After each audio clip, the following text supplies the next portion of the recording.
গরুর এই চিকন চিকন ভুঁড়িগুলোকে কিভাবে পরিষ্কার করা যায় চলুন আজকে দেখে নেওয়া যাক। আসসালামু আলাইকুম ভিউয়ার্স, আজকে আমি আপনাদের সাথে শেয়ার করব গরুর চিকন এই ভুঁড়িটা কিভাবে পরিষ্কার করা যায়। তো যাই হোক, এটাকে কিন্তু অনেকে নাড়িও বলে। আমি এখন এই নাড়গুলোকে দিয়ে দিব সেদ্ধ পানিতে।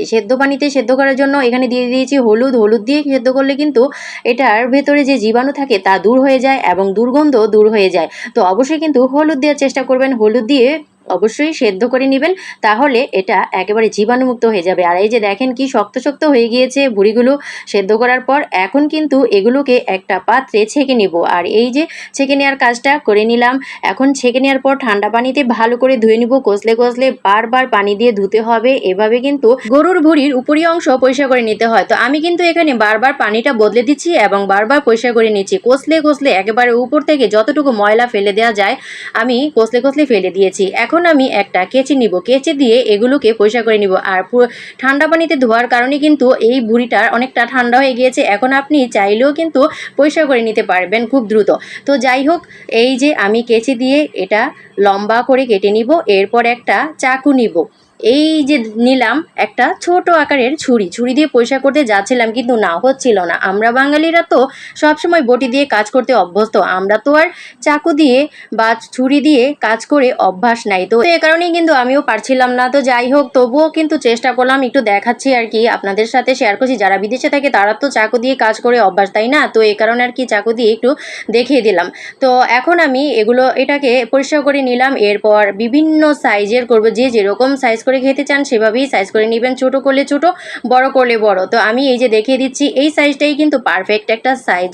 তো যাই হোক, এখন আমি বটি দিয়েও আপনাদের সাথে শেয়ার করব কিভাবে বটি দিয়ে এই ভুঁড়ি পরিষ্কার করা যায়। নতুন যে রাঁধুনিরা আছে তারা অনেকেই জানে না কিভাবে ভুঁড়ি পরিষ্কার করা যায়। তো তারা যদি না জানেন, আমার এই ভিডিওটা দেখে অবশ্যই আপনারা অনেকটা আইডিয়া করে নিতে পারবেন কিভাবে ভুঁড়ি পরিষ্কার করা যায়। আর অনেকেই ভুঁড়ি পরিষ্কার করার এই ঝামেলার কারণে কিন্তু ভুঁড়ি বাজার থেকেও কিনে আনে না, বা অনেক সময় দেখা যায় একে সেকে দিয়ে দেয়। আর যাই হোক, আপনি যদি এই ভিডিওটা দেখেন, আপনি কিন্তু খুব সহজেই ভুঁড়ি পরিষ্কার করে নিতে পারবেন। আর এই যে দেখেন, বটি দিয়ে কি সুন্দরভাবে চলে আসছে ভেতরের ময়লাটা। আর এই ভেতরের ময়লাটা পরিষ্কার করাটাই আসলে ভেতরে অনেক ময়লা থাকে, অনেক জীবাণু থাকে, এগুলো পরিষ্কার করে খেতে হয়। আমরা যেহেতু বাঙালি মুসলিম, আর মুসলিমরা কিন্তু হালাল জিনিস ট্রাই করে। তো হালাল খেতে হলে কিন্তু অবশ্যই যে কোনো খাবারকেই পরিষ্কার পরিচ্ছন্ন করে হাইজেন মেনটেন করে হালাল জিনিস খেতে হবে। তো এই যে দেখেন, ভেতরে পরিষ্কার করছি কি সুন্দরভাবে, একেবারে কাচরান দিলেই চলে আসে ভেতরের ময়লাটা।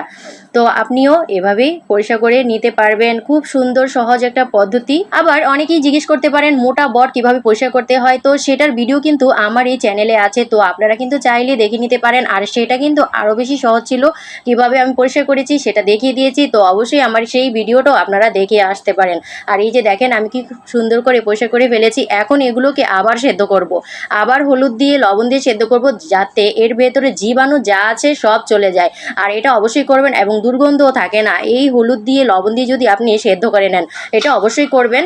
আর আমিও কিন্তু করে নিয়েছি। তো এই যে দেখেন, এখন আবার ছাঁকনিতে ছেঁকে নিব। ছেঁকে নিয়ে ভালো করে ঠান্ডা পানি দিয়ে ধুয়ে এরপর আমি এগুলোকে রেখে দিব। যদি আপনি রান্না করতে চান রান্না করতে পারেন, বা রেখে দিলেও পারেন। তো এভাবে কিন্তু এই গরুর যে পাতলা বট ভুঁড়ি, এগুলো পরিষ্কার করতে হয়। তো নাড়ি ভুঁড়ি আর কি, যাই হোক, এখন আমি বক্স ভরে রেখে দিব, পরে রান্না করে খাবো একদিন। আল্লাহ হাফেজ।